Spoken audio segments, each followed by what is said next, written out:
Good afternoon, everybody, and welcome to my kitchen. Tonight we are doing Grandpa Jecue's top sirloin cave steaks.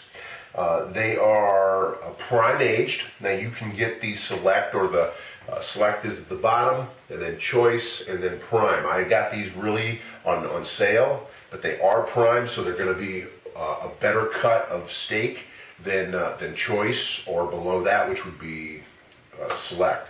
But in restaurants and your fine butcher shops, a lot of times they take their prime aged beef and they actually dry age it. You have to have evenly distributed fat or marbling in a piece of meat. That's what kind of constitutes it as a piece of prime. Now, what I've done is I've actually done some dry aging on this.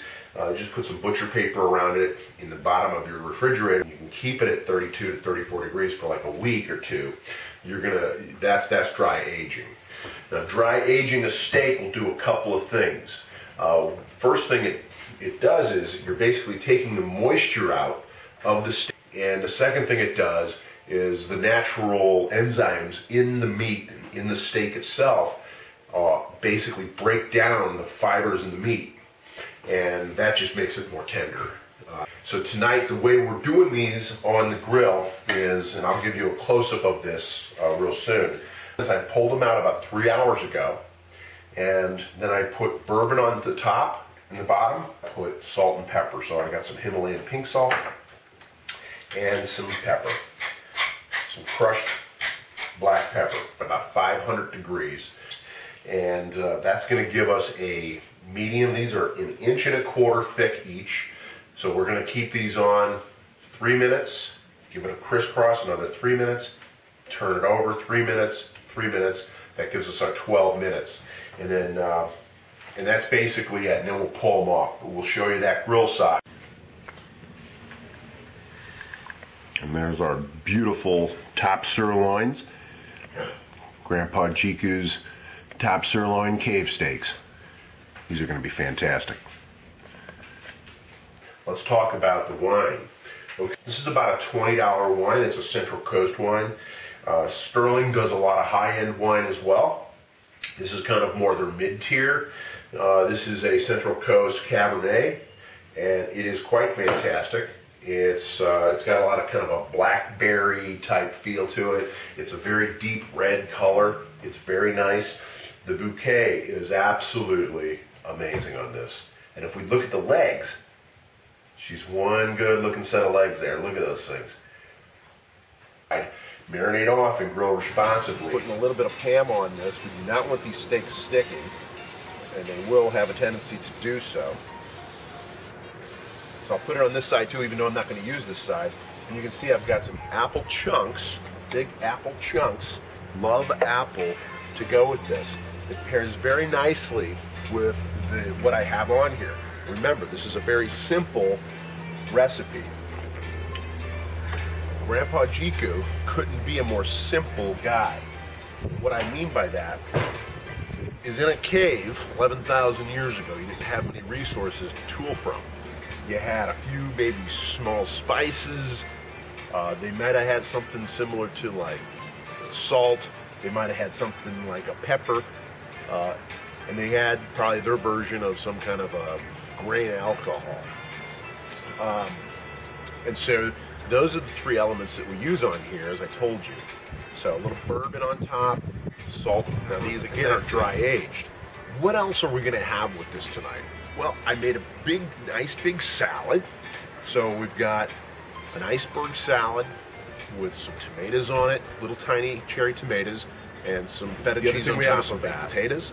Baked potatoes been on for an hour and a half inside the oven, and they will come out in about 20 minutes. Now, these will be done in just about 12 to 13 minutes. We're almost up to about 500 degrees, and that's what we're going to cook them at. I want to get my smoke going as well. Once the smoke's going, we're going to throw these babies on. Now, be careful. You always want to be careful when you're actually using bourbon. This is a straight grain alcohol, obviously. And what you want to do is make sure when you place them on the grill, they may flame up a little bit anytime you have an alcohol on it. So just be careful when you put that on there. I think we're good.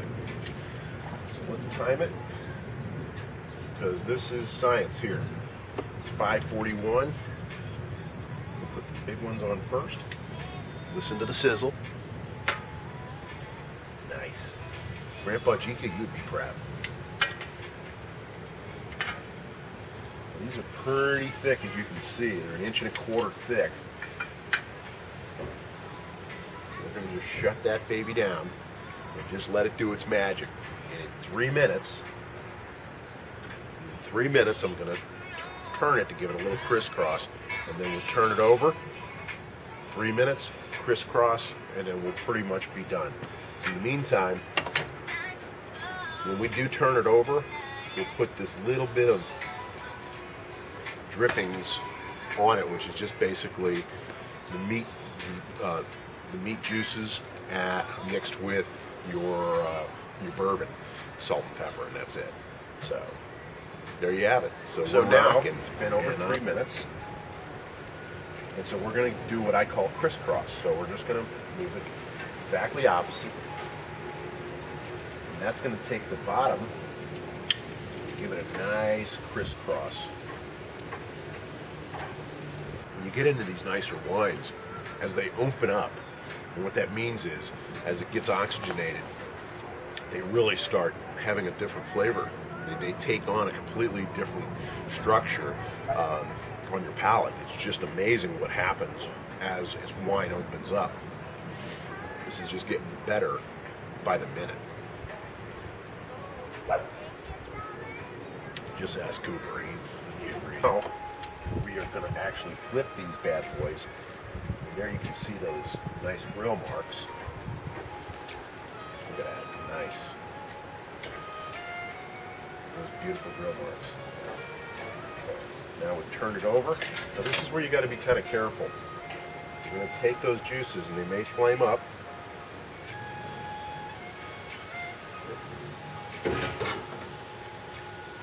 And that's just bourbon.